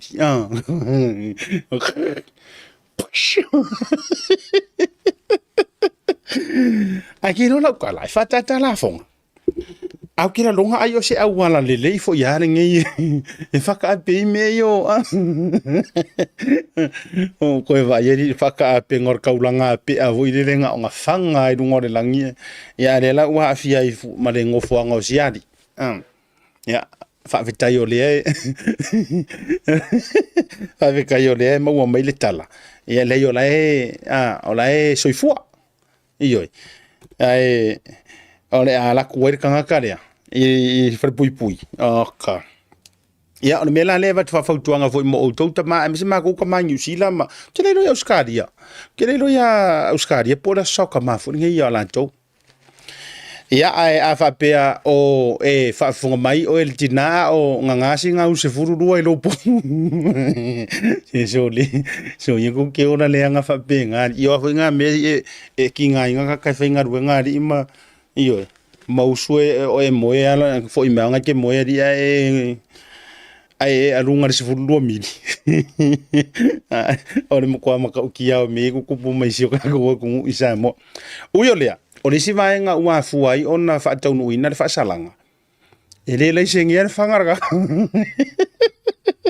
ele le sengia vai ficar ga ese master ga ele le sengia le la au malos ya ole tasila le vai nga iyo ai fa le sau me aro fatina mo mantou tama ava pe fo yo le wa italia la fo tuanga ngai aru la ia le o fanga vai fa ka se fanga vai fa ka le se fanga vai a fi de dei ma ave ia ro to ro ma fa ya o le unga le or ka ma fa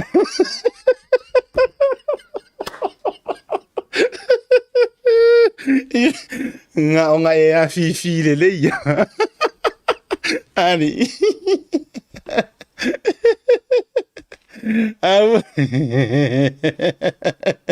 lenga fa yo nga onga e an lua fa tau le mai kama fanga vai kama foi la nga le fa ronga kange kele ui le o langi vai lunga rap le nga nga rap ave mo le loku ave mo seri le loku au te vave avela o me alo fa le ia no ko inga le loku e te iwa ta al fili lo na mafau maki aporo ma popoli nga onga fo i mai lava iyo ari kofa pop nga onga fo i mai lava avelo ia tu sa o ayona lima ma fa ia o me alo falea mo o se to ro pele happy father's day o le ungane o e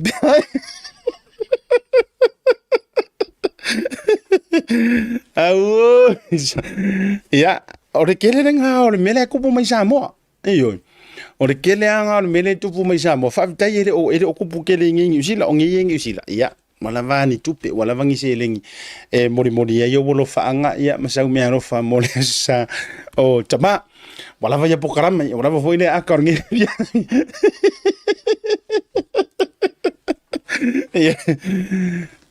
fai fa le ya li ma do tamali awana ingalo le tanto promotion la so tayao ta le tolu ya o te live atu i tayao mo sunga te fo suyo le tanto Tasi Market ya awale tanto se awana ingalo na le fase fulu ta la fo i te mawai ya le nei anto te unga iyo tama ora kai miange o lo so le fa ka kamale iyo e te mai na a e va ve fa ka war kamale e ko ma fau kasir ki ngar fanga vai le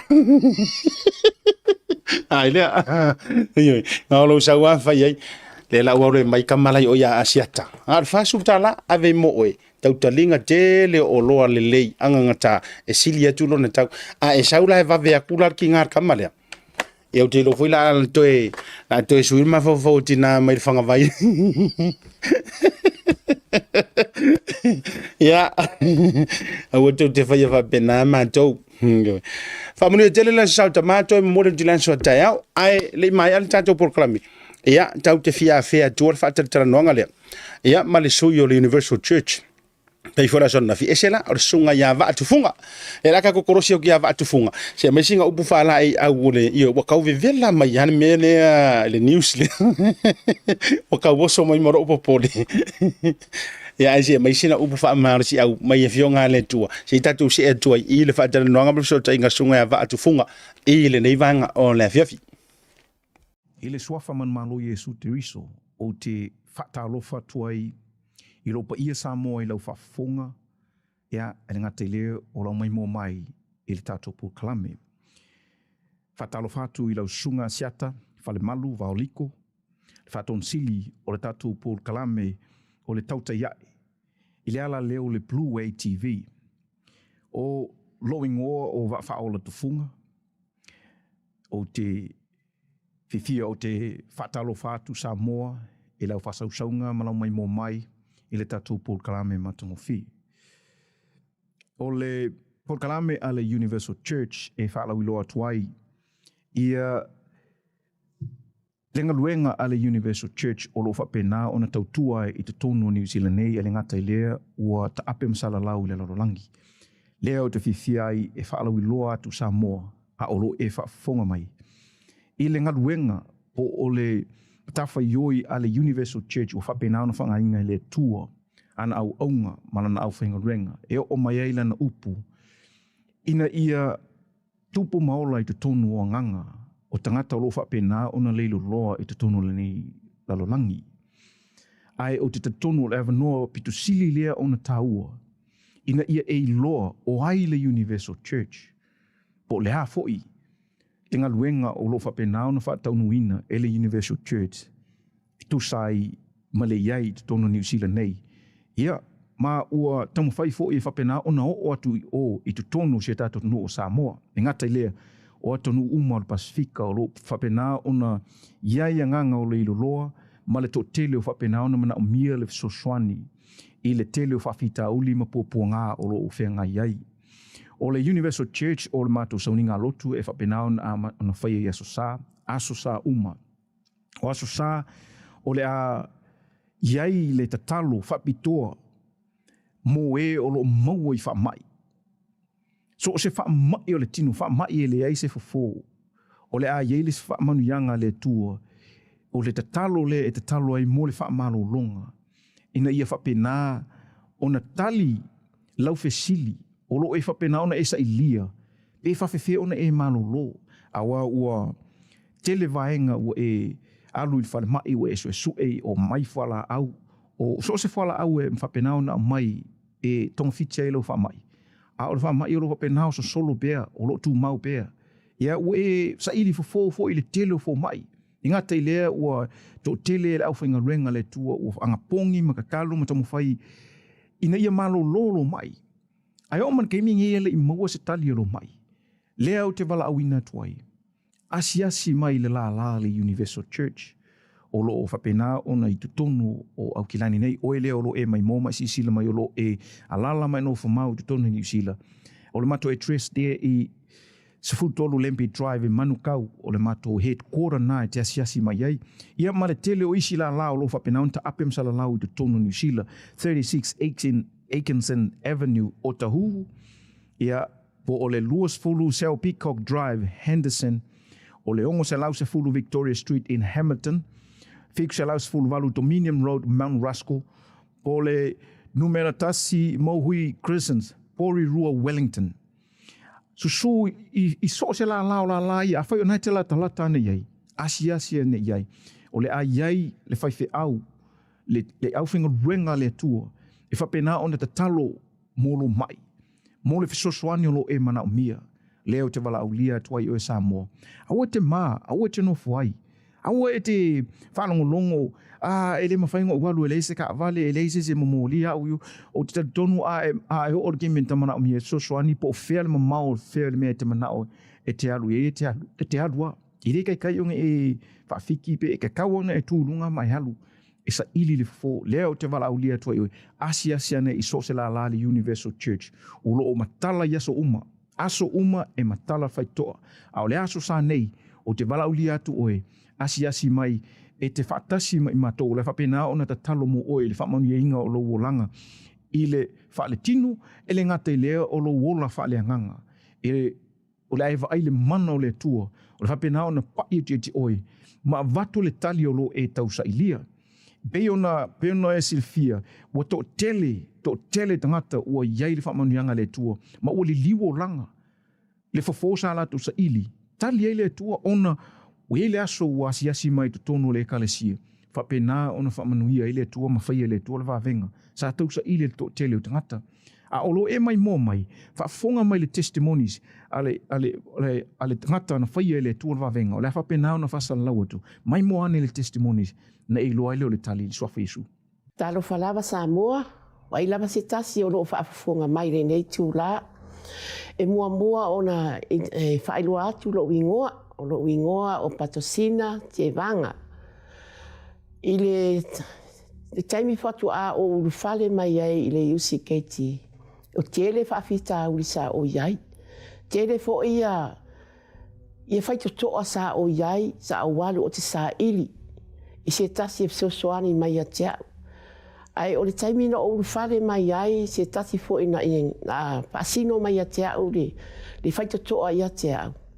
Lea wa whaafita uri sa tele whaafita uri a teau. I lo walu i kalapu o tele whaafita uri sa o iai o le inu. O e whaafita uri sa o iai. A to ai malo watari i sa nofo i le mental house i le ono tausanga. O le awala na sa o sa ili ai sa tamwhai e ave lo watari i sa moa e su se awala e fo i ai whaafita uri. Ai ona o ufale mai te tono o le UCKT lea wa o whaafita uri umasai a tiau wa tatala whai te toa e lea tua i a tiau. I whaafita uri sa o kensa sa moa fo i au le mai lea o le kensa o le sa tamu whaira ti a polo e ti stoi lo tangata. Tere o mai sa o iai, le teimi sa o ulu mai te tonga le mawhai ona o sabari sa o tere o mai sa o iai. Ai wa ulu mai te tonu wa free uma mea umai a teau. A to ai malo wa tari i sai le mental house. Wa to e back to normal o ia, wa to e foi o ia whai ngā ruenga. Wa le aini mai, wa le aini whaafita uri sa o iai, sa iai. Mere o te o ai lama nisi o lo whaafonga mai ma fia maua fo le fisosoani i le tere o whaafita uri sa o iai. O te tari tonu o e au ngā lo whaafonga mai ma i se awa onga fo i wa au mai e lea tua i atia. O le taimi o to e avea lo tangata i se tangata malosi wa le to ieini mai. O le to ieini whaafita uri. O mere o te talo atu ai o ai lava se tasi o lo whaafonga mai.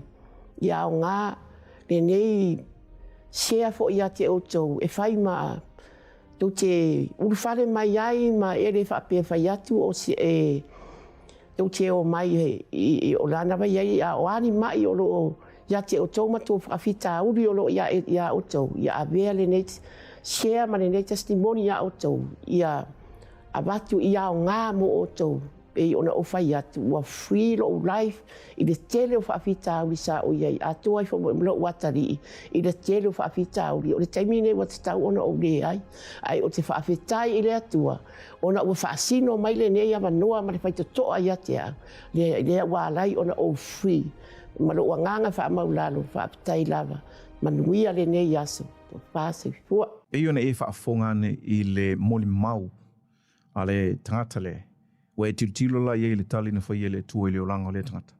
Whapenan fwoi na whaia le tua i le olanga. Leo te wala au lia tua i Samoa. O le a whaia ia se event whapitoa, se sauninga whapitoa. O le whapena o na whaia i le Dewdrop Center i Manukau I le fale lea sa ta umumua o le Vodafone, lau suia nei i le Dewdrop Center. O le awhaia i le event pito sili lea ona taua i le tauna e misi. Leo te wala ulia tu e Samoa. E sa ili mai sau of noa i le event lea. O le a whapenana whaia le tua se whavenga i le walanga. Pei ona whaia le olanga o le tangata lea. Ai mai mo mai i lunga le adverts. O le a whapenana whasara lau atuai. Coming to you on Sunday, the 1st of October at 5 p.m. at the Dewdrop Event Centre in Manukau in South Auckland, the former Vodafone. A day for you to be healed and experience the power of God for yourself. A day for the miracles and wonders of God to be done in your life. Now is your opportunity to receive the power of God. Join us for an unforgettable experience. It will be more than just any ordinary day, but the beginning of a new life. You will also receive a free bottle of blessed oil from Israel. Don't miss this unique opportunity to experience the miracles of God. You will witness the entry of a replica of the Ark of the Covenant. A day of miracles and triumph for you and your family. Entrance is free of charge.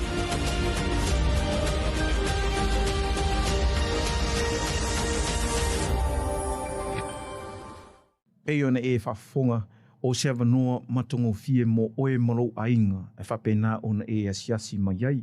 Ai whaftai mo lo ua avanoa, whaftai lava sa mo le mai mo mai o se avanoa ta ua le nei o le asoa tai au, le aso sa, o le whapena ona matala le matou lotu, le Universal Church Help Center, whapena ona e asiasi mai ai tatou whai lotu, ma tatou whai taulanga whatasi, o le a whamanuia tuai le tua e te oe, e ngate lea, whaftai lau sunga asiata mo le avanoa matongo fie le ngata lea o e leolo e mai mo mai mo le e whafunga mai i le tātou Paul Kalame i e whamanuia te lea tu le tua i fufuanga le nei vai aso le ngata lea o le whianga ia i tiu te mga luenga o lo e whianga i le nei aso o le whapena ana whatasia tu le tua i te oe ai a whape te mana o mia te whia i loa le te whaalawi loa tili o ai le Universal Church asiane i lunga i le mato website www.uckg.gov.nz o le awhapena na e maua mai ia le talaanga a le Universal Church mai e lau i loa ai o whea mea o loo iai o mato la la whapena o na e siasi mai tatou whaatasi o le a whaia i le tua le wavenga i le wolanga i le swafa manu malo Jesu Kiriso tatou tue whelua i se taimi o iluma whaasoi fua. Jaimura wati leo Joyce furuma li minuto ntana li tu lai fitu o le na ufa mai ai so te inga masunga ia va atu funga tasi fo yo suia le Kalesia Universal Church i Lamby Drive tu sai fo yo la tu sauninga mi se fo fuanga por klami fa tatia ia o se kala fa ale nganga fo i tau fa te ai lu tau popole le e ku sai fo yo le a wala ve fo le tala mai sa mo ma me o tu pu mai sa mo ai tau tau te e fua wa sui lau tala noa le tinau le ainga le via fi paole mea a mai a leil fai ngā lau tōna e fai manino le iai han e leo iei singa meo e ngā e leo iei singa mea e le ia le fai loa mai ai le angare te ua paha i lalo le alunga la veve ai matamai tau runga le proklame le vanga le via fi awane ngalo tau le tolu le aso taiao fai tatou life up to more le tatou promotions and le Tasi Market te ono manu malo ai matai watch ia le cold lanu auro ma tama lanu liuli ai a fai te mana o te ena uma mana tu fa pena ontina ia sau fa kause ia a wifi me alo fa moi a wone ngalo ia tatou le tatou sport po le tatou Blue TV sport tala noa le Monday. Season 1 e launch ma mata lo ia e le aso nga fua. Tu langa la wa lunga foi. Ai mise lava ia o le amatalia yo countdown na tatou e talonga o le ipolangi mise foi na tatou wafea se tasi o tama ita Samoa suisi ni o lo i tonu. Ia o le mtanga luenga o talonga foi i tonu ni usila nei. Le foi o le Asia tatou porkalame o le sport tala noa i le aso nga fua. Me se foi o toina tau mawhaira foi na ia au mai nisi o tamata alo le manu Samoa o i longa tusanga nisi o peleki ia maso sa foi se talonga. E wha au mana tual porkalame lea e le na o tala o laka pi. Ia ona pi o laka pi e bapangur kai mire ngai. Le matele ma le lifa ngata foi le to Samoa na wa au tickets mo le talonga to Samoa le surusu ma tasi Oktoba. Tele lava vaenga o le a kavaina le ngata foi le fusuanga fai peleenga ia ipanga mamafa le uko fa o dori mai foi le sunga Tyson Fury ma fusuanga te tele o loma ma le ano no yo tatou talonga ona ingalo tuli mata i malita to por kalame phone yafi o so ko tasi le Blue TV Sports and talanoa fa mangalo ser mango de tau mari la fonga va tele tau urunga program le vanga le fiafi a siata fa le malu mane unanga le Blue TV a lofa tele mo o tau le vanga le fiafi soifua mai manuia